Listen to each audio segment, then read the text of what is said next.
I believe you're aware that your father's accounts were completely empty before his death, the lawyer said, his voice smooth, his smile tight. The family stared at him in disbelief. Empty? That didn't make any sense. Their father had built an empire from nothing: property, businesses, savings. How could it all just disappear? What the lawyer didn't know was that the old man had planned for this moment long before he took his last breath.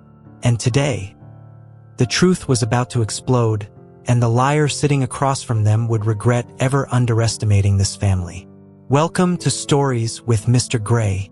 If you love uncovering the truth and standing up for justice, hit subscribe, like, and drop the flag of your country in the comments below. The heavy rain tapped against the windows of Whitmore and Associates, blending with the heavy silence inside the office. The room smelled of old wood, expensive cologne, and something else. Something rotten, hidden just beneath the surface. Sitting stiffly on one side of the mahogany desk were the Harper siblings. Marcus Harper, the oldest, mid-30s, stoic, built like a rock. Danielle Harper, the middle child, late 20s, sharp, protective, eyes filled with skepticism. Isaiah Harper, the youngest, only 12, quiet but alert, his small fingers clutching a worn brown envelope tucked deep into his hoodie pocket. Across from them sat Mr. William Whitmore, their late father's longtime lawyer, a tall white man in his 50s, tailored suit too sharp, silver hair slicked back, and a smile stretched thin across his face like aging leather. Whitmore leaned back in his chair, steepling his fingers as if savoring the moment. I believe you're aware that your father's accounts were completely empty before his death, he said, voice polished but cold. Danielle's brow furrowed immediately. Marcus's jaw tensed. Isaiah's grip tightened around the envelope. Empty? Their father, Richard Harper, a man who had spent 40 years building wealth, owning rental properties, several successful businesses, farmland, was now suddenly penniless? It didn't add up. Couldn't. Marcus spoke first, voice low but steady. That's impossible. Our father was wealthy. He worked his whole life to secure our future. Whitmore sighed theatrically, pulling a thick folder from his briefcase and sliding it across the desk with deliberate slowness. I'm afraid poor investments, unexpected debts, legal fees. You understand how these things happen. Over time, everything dwindles. Danielle leaned forward sharply, her eyes locked onto Whitmore's with suspicion. Funny, considering he was still collecting rent from 3 properties last month, and he had a standing account with 3 banks, not one. Whitmore's eyes flashed for the briefest moment, a crack in his perfect performance, before he quickly masked it with a placid smile. Sometimes appearances are deceiving, Miss Harper. Your father had mounting expenses. A sinking ship doesn't sink until the last boards rot away beneath the surface. Isaiah shifted in his seat, feeling the weight of the envelope against his chest. His father's final words echoed in his mind. If something feels wrong after I'm gone, you'll know when to act. Trust yourself, son. Marcus opened the folder, flipping through page after page of confusing legal jargon, supposed debt sheets and notices, all printed neatly, almost too neatly. And what about the will? Marcus demanded, his voice rising slightly. Where's the actual will? The one he had notarized last year. Whitmore shrugged with a fake sadness. Ah, the will.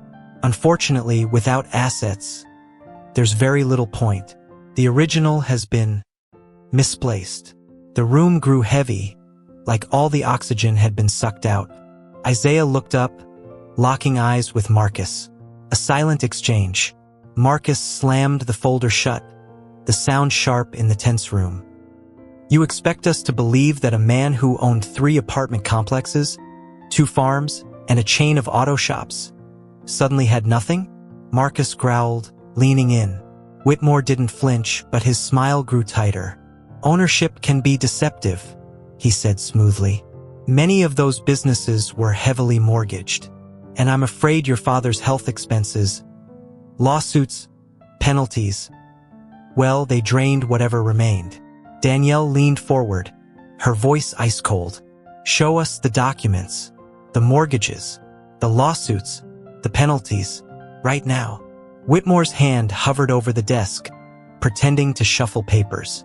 I'm afraid some files are confidential or still under review, he said after a pause too long to be natural. Marcus narrowed his eyes. Convenient. The room grew heavier. Isaiah watched quietly, his young mind racing. His father's warning burned in his memory. The one who smiles the most is usually the one hiding the most. Danielle crossed her arms tightly. Mr. Whitmore, she said slowly, 2 weeks before Dad died, I personally took him to the county office to update his property taxes. Full payments made. No debt claims, no liens, no pending lawsuits. So either you have a different Richard Harper, or you're lying to our faces. Whitmore's jaw twitched ever so slightly. People can hide a lot in a short time, he said. Perhaps your father wasn't as forthcoming as you thought. Marcus leaned closer, voice dropping to a near whisper. Or perhaps, Mr. Whitmore, you think we're too stupid to notice when someone's stealing from us. The accusation hung thick between them. Isaiah's heart pounded. This was it. The moment his father had prepared him for. He reached inside his hoodie, fingertips brushing the edge of the envelope. Not yet, he thought. One more push. One more lie to seal Whitmore's fate. Danielle fired the final shot. Last question, Mr. Whitmore, she said, voice steady but lethal. If there's nothing left, why are you in such a rush to have us sign settlement papers? Whitmore's smile faltered, visibly this time. For the first time, the polished mask cracked. For the first time, fear flickered behind his pale blue eyes. And in that silence, Isaiah knew it was time. The air in Mr. Whitmore's office had turned ice cold. Marcus and Danielle exchanged silent looks, both sensing it now. This wasn't incompetence. It was a setup. Whitmore forced a cough, then shuffled the papers again, desperate to regain control of the conversation. Perhaps we should reconvene another day, he offered, reaching for a new set of documents. But Isaiah wasn't paying attention anymore. While the adults argued, his small fingers carefully slipped the worn brown envelope from his hoodie. He looked down at it, heart pounding. Written across the front, in his father's thick handwriting. Only open if you can't trust them. Isaiah hesitated for just a second. Then he tore the envelope open under the table, shielding it from view. Inside were two things: a small flash drive, a handwritten note from his father, folded neatly into thirds. Isaiah unfolded the paper quickly, scanning the familiar handwriting. The letter read, Son, if you're reading this, it means I was right not to trust Mr. Whitmore. You hold the proof now. Everything you need is on the drive. Protect your brother and sister. Bring the truth to light. I love you always, Dad. Isaiah clutched the note tightly, swallowing hard. His father had known. He had predicted this betrayal, and he had trusted Isaiah, just 12 years old, to be the one to fix it. Isaiah slipped the flash drive into his pocket, mind racing. He needed a computer. He needed to see what was on it now. Across the desk, Whitmore was pushing more papers toward Marcus and Danielle. His words flowing faster, almost desperate now. Just some formalities, he insisted. Just signatures to make everything official. Marcus slammed his hand on the desk, rattling the folders. We're not signing anything until we review every document ourselves, he said sharply. Danielle stood up abruptly. Isaiah, why don't you step out for a moment? She said, voice soft but urgent. Isaiah nodded quickly and rushed out of the room, clutching the flash drive like it was gold. Cut to Isaiah in the hallway. He spotted the receptionist's empty desk, a laptop open and unattended. His heart thundered in his ears. He looked around, no one watching. He rushed over, pulled the flash drive from his pocket, and plugged it into the laptop's USB port. The screen blinked once. Then a single video file popped up. Confidential. Whitmore meeting. 2 weeks before death. Isaiah's hands shook as he clicked play. The screen flickered, showing a grainy recording. There, in his father's study, sat Mr. Whitmore, smirking, leaning back in a leather chair, speaking in a voice filled with ugly certainty. "Come on, Richard," Whitmore said casually. "You and I both know the others won't know what's missing. You leave it all to me. I'll handle it discreetly. No questions asked.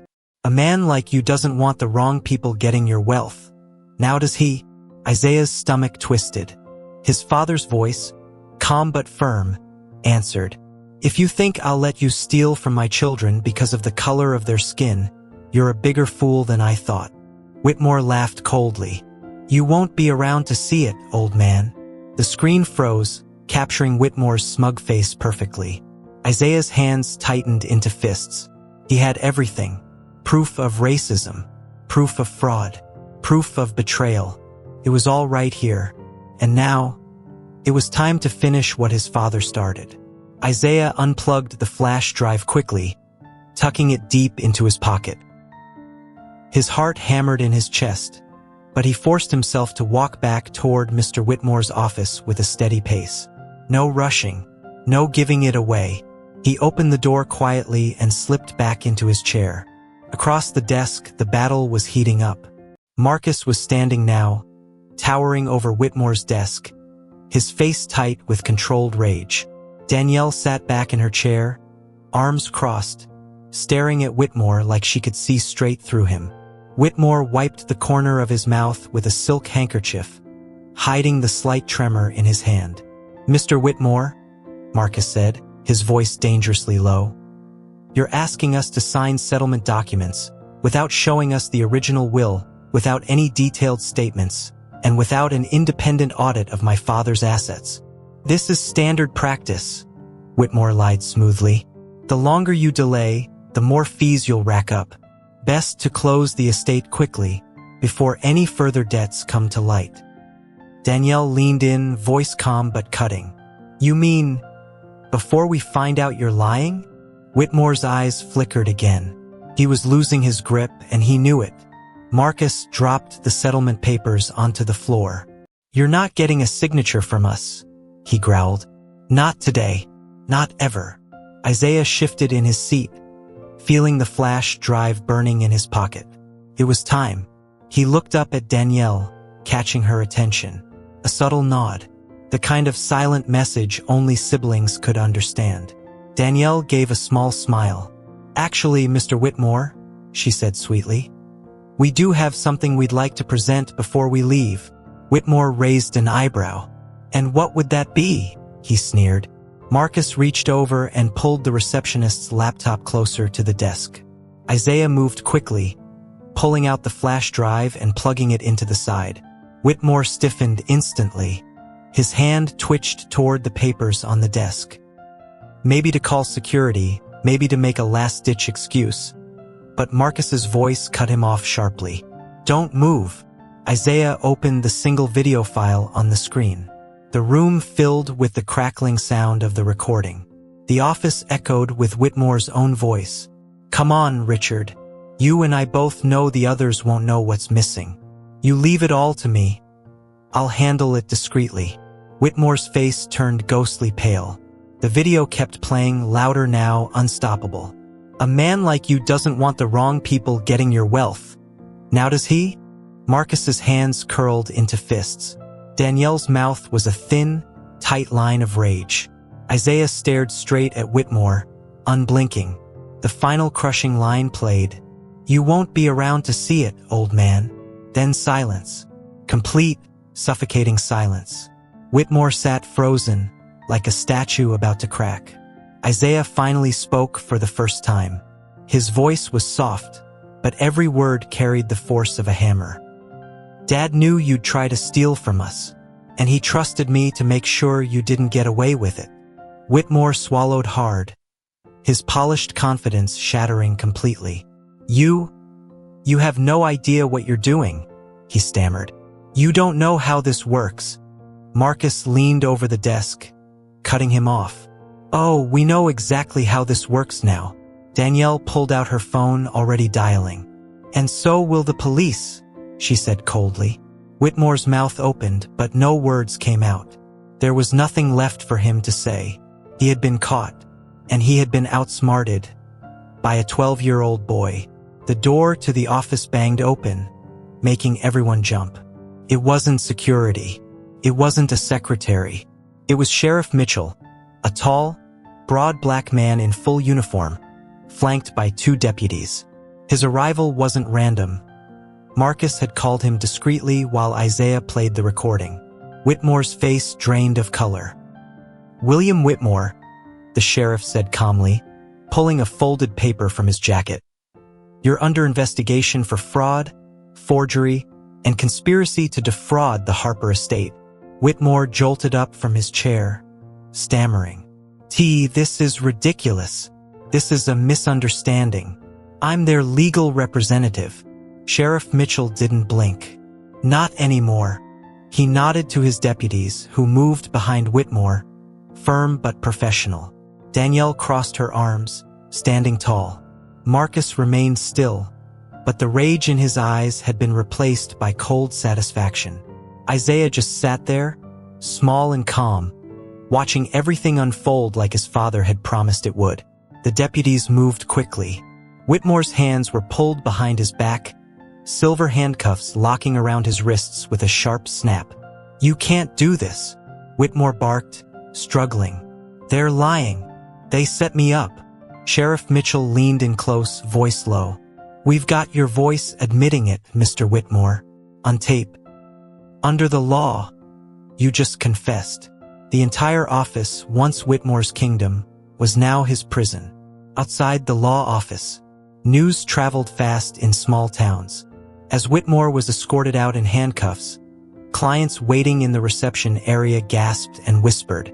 Several pulled out their phones, recording every humiliating second. Danielle turned to Marcus and Isaiah, her voice fierce but proud. "Dad trusted us to protect his legacy. We just did." Marcus looked at Isaiah, ruffling his hair roughly but affectionately. "Especially this little man here." Isaiah beamed, a rare smile breaking across his usually serious face. For the first time in weeks, he didn't feel small. He didn't feel helpless. He felt like he had done exactly what his father knew he could: protect his family. Later that evening, the siblings sat together around the old wooden kitchen table where their father once sat. The flash drive rested in the center of the table like a relic. The inheritance was safe. The businesses, the properties, the savings accounts, all of it rightfully belonged to them again. More importantly, their father's name and his trust had been honored. Isaiah unfolded the letter again, running his fingers over the faded ink. Marcus placed a firm hand on his shoulder. "You made him proud, Isaiah," he said quietly. Danielle nodded. "You made us all proud." Outside the window, the rain had stopped. A bright orange sunset streaked across the sky. New beginnings, new strength, and the family, though still healing from loss, knew they would carry their father's spirit with them into everything that came next. Sometimes, the greatest battles aren't fought with fists or guns. They're fought with truth, loyalty, and faith in the people who love you the most. Isaiah didn't just protect his family's future. He honored his father's legacy in the most powerful way possible, by standing up for what was right, even when no one believed he could. And remember, no matter how strong the lies may seem, the truth will always have the final word. If you felt the power of Isaiah's story, if you believe in fighting for what's right even when the odds are stacked against you, then make sure to like this video, subscribe to the channel, and turn on the notification bell so you never miss another story of courage, family, and justice. And tell us in the comments, have you ever had to stand up for the truth when no one else would? We want to hear your story.